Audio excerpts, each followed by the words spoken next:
Hi hello नमस्कार. हा चौराईची भाजी आहे. आता आपण हिची वाली रेसिपी बघूया. जी की कोणीतरी गवत म्हणून मोठे मोठे पानं आहे म्हणून कोणी विकत पण घेत नाही, पण ती खायला खूप छान लागते. आज आपण तिची वाली रेसिपी बघूया. खूप सोपी भाजी आहे बनवायला. हा माझ्याकडे लोखंडी तवा आहे. याच्यामध्ये खूप छान चव येते. लोखंडी कढई नाही आहे, पण हा हेवी पण आहे आणि खोल पण आहे, त्यामुळे याच्यामध्ये खूप छान भाजी बनणार आहे. बघूया आता आपण रेसिपी. नको बा नको.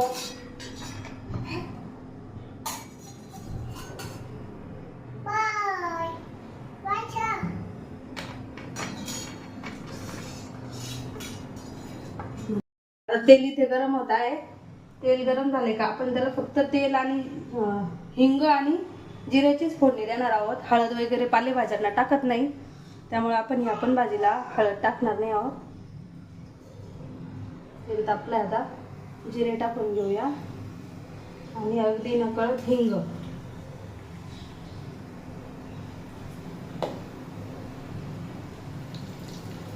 बस आता हे छान त्याला परतलंय. आता आपण भाजी टाकून घेऊया, चांगली धुवून स्वच्छ धुवून.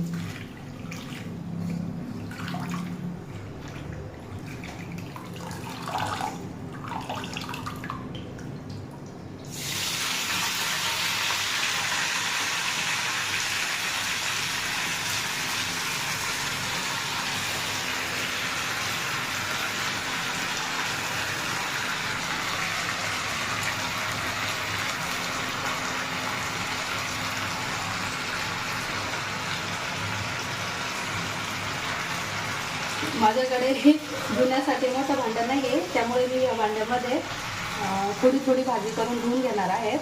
कारण की त्याला मग लागलेली ती भाजी चांगली स्वच्छ नाही होणार एकदम जर धुतली तर. त्यामुळे मी थोडी थोडी करून भाजी धुवून घेत आहे.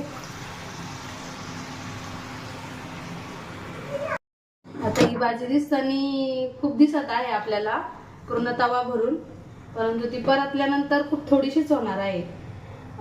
बघा तुम्ही आता जशी जशी परतत चालेल ना ती भाजी शिजत चालणार, तशी तशी ती खूप थोडी होणार.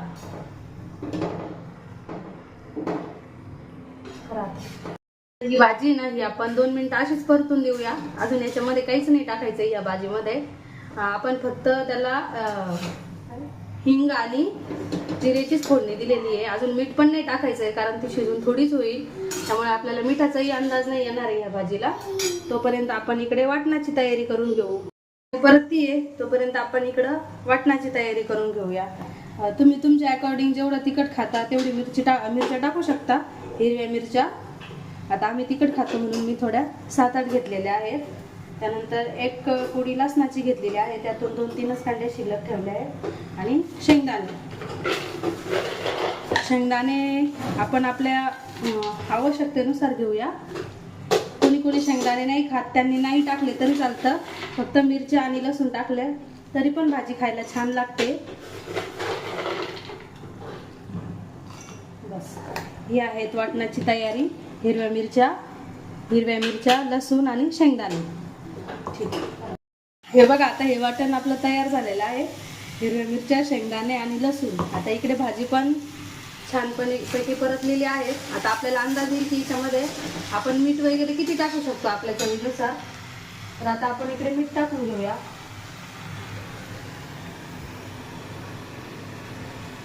मीठ टाकून झालं. मीठ थोडंसं एकजीव करून घेऊ भाजीमध्ये.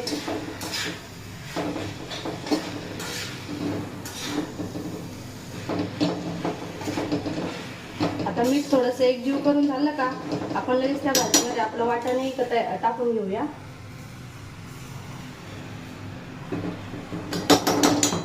हिरवी मिरची, शेंगदाणे आणि लसूण, बाकी त्यात काहीही नाहीये. आणि हिंग आणि जिऱ्याची फोडणी दिलेली आहे आपण.